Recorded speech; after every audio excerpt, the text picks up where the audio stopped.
সুপ্রিয় দর্শক মণ্ডলী, জর্ডান এবং উজবেকিস্তানের ইসলামিক ইতিহাস, ঐতিহ্য ও ইসলামিক স্থাপত্যের উপর নির্মিত সানকুইক ইসলামিক কাফেলা পাওয়ার্ড বাই স্বপ্ননিবাস অনুষ্ঠানে আপনাদের প্রত্যেককে স্বাগত জানাচ্ছি।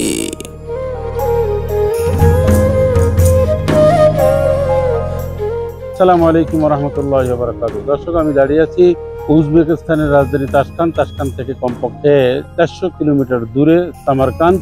বিবি খানম কোরআন তেলাওয়াত করতেন, সেখানে একটি রেল রয়েছে, আমরা সেটা ইনশাআল্লাহ দেখব। এবং অপর প্রান্তে রয়েছে তার মাকবারা, এখানে ভিতরে মসজিদ রয়েছে। এই মসজিদ তিনটি ভারতবর্ষ বিজয় করার পরে খুশি হয়ে গিয়েছিলেন। সুপ্রিয় দর্শক শ্রোতা, উজবেকিস্তান বিশ্বের ইতিহাসে এক অন্যতম জায়গা, যেখানে রয়েছে অসংখ্য ইসলামের নিদর্শনাবলী, রয়েছে অসংখ্য মনীষীর অবস্থান, রয়েছে ঐতিহাসিক বিভিন্ন স্পট। দর্শক, আজকে আমরা আপনাদেরকে এই উজবেকিস্তানের সামারকান্দের ঐতিহাসিক জায়গা সেখানে নিয়ে এসেছি। যে মসজিদটি দেখতে পাচ্ছেন, এটি বিবি খানম মসজিদ নামে পরিচিত। সামারকান্দ মধ্য এশিয়ার এক সময়কার সবচেয়ে সমৃদ্ধ নগরী ছিল। দর্শক, আমির তৈমুর বা তৈমুর লংয়ের রাজধানী এটি ছিল। বিশ্বের সবচেয়ে গুরুত্বপূর্ণ বাণিজ্যিক কেন্দ্রভূমি এবং ইউরোপ থেকে পারস্য হয়ে চীন অবধি বাণিজ্য পথের কেন্দ্রের উল্লেখযোগ্য নগরী ছিল এই সামারকান্দ তথা উজবেকিস্তান।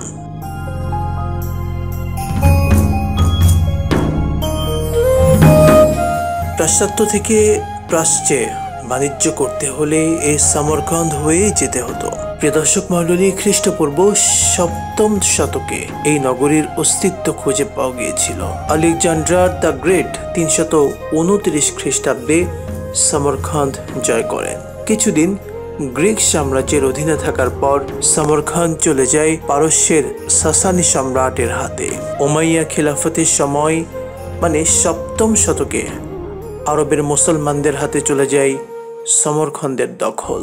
ঠিক সে সময় ধর্মীয় এবং সাংস্কৃতিক বৈচিত্র্য এ সময় সামারকান্দের সাধারণ জনগণের মধ্যে মিলেমিশে ছড়িয়ে পড়ে।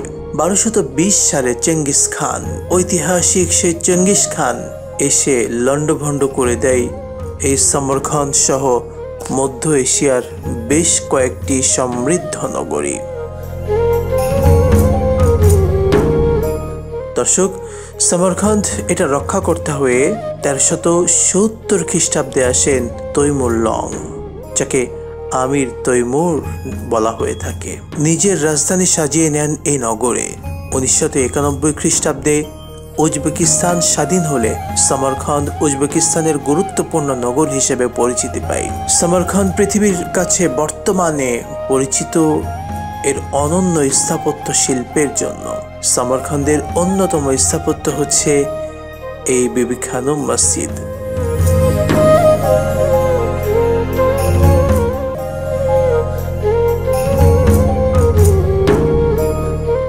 দর্শক, যা আজকে আপনাদেরকে ঘুরে ঘুরে চতুর্পাশ দেখাবো ইনশাআল্লাহ। ভারত আক্রমণের পর 1399 খ্রিস্টাব্দে আমির তৈমুর সামারকান্দে একটি মসজিদ নির্মাণ করবেন বলে সিদ্ধান্ত নেন। মসজিদের নামকরণ করা হয় তার প্রিয়তমা স্ত্রীর নামে, যার নাম বিবি খানম, স্থানীয় ভাষায় বিবি হানম মসজিদ। 1404 খ্রিস্টাব্দে মসজিদের নির্মাণ কাজ শেষ হয়। আমির তৈমুরের মৃত্যু ঘটে পরের বছরই।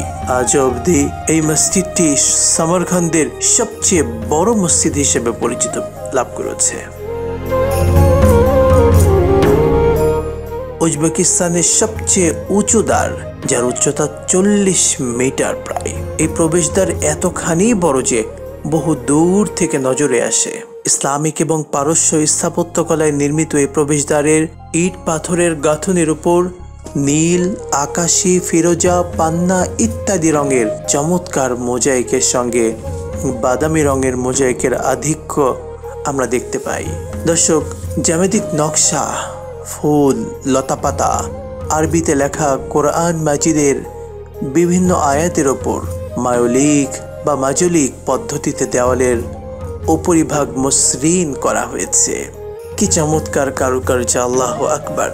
দর্শক, সত্যি উজবেকিস্তানের এই নান্দনিক দর্শনীয় জায়গাগুলো এই উজবেকিস্তানকে, সমরখন্দকে সত্যি বিশ্বে অন্যতম পর্যায়ে নিয়ে গিয়েছে।